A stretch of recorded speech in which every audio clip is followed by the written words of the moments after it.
تاريخنا مليان حكايات، وحواء ليها دور كبير على مدار التاريخ. حواء النهاردة هي واحدة من فاتنات التاريخ، قعدت على عرش فرنسا 17 سنة. هي الإمبراطورة أوجيني. اتولدت سنة 1826 في أسبانيا في إقليم غرناطة. بنت جميلة وذكية، أنيقة وراقية، نقدر نقول من النساء الفاتنات في العالم.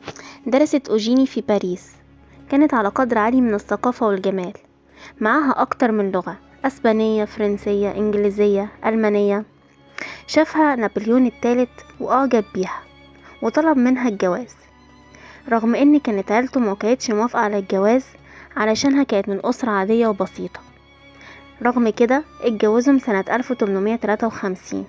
ما كانتش جميلة بس، بالعكس كانت ذكية، كانت بتعرف ازاي تستغل الفرص عشان تنجح. فضلت تشتغل على نفسها لحد ما بقى ليها دور سياسي كبير، لدرجة ان هي قربت المسافة بين انجلترا وفرنسا بعد لما زارت انجلترا مع جوزها، ورحبت بيها طبعا الملكة فيكتوريا وجوزها الامير ألبرت.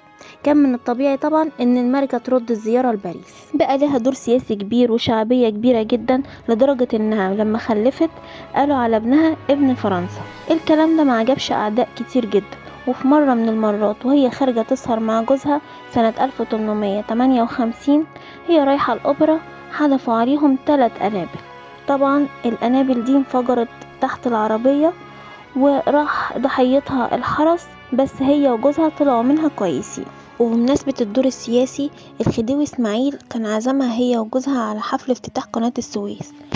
ما هو اصل الخديوي اسماعيل كان بيدرس في باريس، حب اوجيني طول فترة الدراسة اللي كانوا فيها مع بعض، بس بعد كده هو رجع لمصر وهي فضلت هناك في باريس. بعد ما بقى حاكم مصر اتقابلوا تاني بعد 17 سنة، عزمها هي وجوزها لحضور حفل قناة السويس، وبدأ يتصرف زي المراهقين بالظبط. بدأ يجهز تجهيزات تليق بأوجيني، لدرجة ان هم قالوا وقتها ان هو فقر مصر. بعت لخبراء معمار من فرنسا وألمانيا والنمسا وأسبانيا وإيطاليا علشان يعملوا قصر على النيل عشان تقعد فيه الإمبراطورة فترة إقامتها في مصر، علشان يبهرها بقصر شبه القصر اللي قاعدة فيه في باريس. بقى اسمه قصر الجزيرة في الزمالك، دمج فيه الفن الأسباني بالإسلامي. أيوة، ما هي أصلها من أسبانيا. طبعا كان فيه ديكورات فخمة جدا من باريس وبرلين. تكلفة الديكورات دي 750 ألف جنيه، في الوقت ده كانت تكلفة خيالية. أمر الخديوي إسماعيل بزرع زهرة الكرز عشان بتحب ريحتها، وطلب من مدير متنزهات باريس ان هو يبعت يجيب اكبر الخبراء علشان يحول الجزيرة اللي جنب القصر لحديقة اسمها حديقة النباتات. كانت بتضم اكتر من 1,000,000 نبات مختلف من النباتات الغريبة، لدرجة انهم دخلوا فيها بحيرات واستخدموا الطين الاسواني والرمل الاحمر علشان يمر الهواء بينهم، علشان تعمل بعد كده صوت زي صوت البحر، وتكون اوجيني طبعا مستمتعة بالمنظر. اسكت على كده؟ لا، انا عايزة ازور الاهرامات. امر بانشاء شارع الهرم مخصوص علشان خاطر اوجيني تمر منه.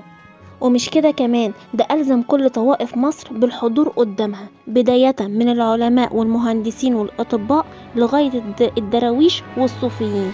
ده حتى بعت له 500 طباخ علشان يقدم أفخم المأكولات للمدعوين. وبعد ده كله قالت له أنا عايزة أتمشى في شوارع القاهرة بس بحمار. ما تأخرش عنها طبعا، طلبت الطلب وراح جاب لها حمار وركب معاها برضو على حمار تاني، وتمشوا في شوارع القاهرة. اتعرف في مصر كلها وقتها ان في قصة عشق ما بين الخديوي اسماعيل وامبراطورة فرنسا. وصل الكلام لنابليون، امر بسرعة بعودتها لفرنسا. يسكت الخديوي على كده؟ لا طبعا، ده ودعها الخديوي واهداها غرفة نوم من الذهب الخالص، وزينها بياقوتة حمراء قدامها مكتوب عليها عيني على الاقل ستظل متيمة بك الى الابد.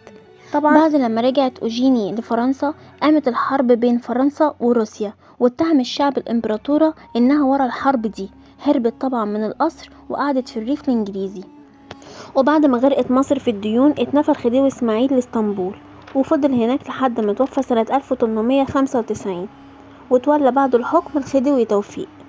عدى عمر عليها وهي قاعدة في الريف الانجليزي، كبرت في السن، بدأت تحن الامبراطورة لمصر. في سنة 1905 نزلت الامبراطورة لمصر في فندق سافوي في بورسعيد، نزلت تزور قبر الخديوي وأرامل الخديوي اسماعيل. في سنة 1920 كانت محطتها الأخيرة في أسبانيا، موطنها الأصل. زارت ملكة أسبانيا وقتها لأنهم كانوا أصدقاء. تعبت واشتد عليها المرض، ماتت وهي عندها 94 سنة. ماتت بعد ما عاشت حياة طويلة مليانة بالسفر والهروب.